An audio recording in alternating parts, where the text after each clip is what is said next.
Hello guys, this is Bonnie from ADLD company. Nice to meet you. Today we will introduce how to do faster connect the COB LED strip. Now let's do it.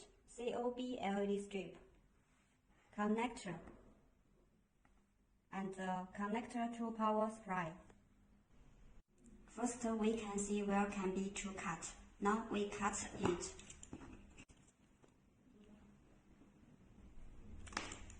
Put the COB LED strip into the connector. Please note the same decoration.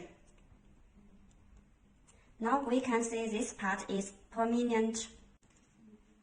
Use the truss to press it. Okay, done it. Did you get the ways to connect the COB LED strip? If you need more information, please email me. Thank you. See you next time.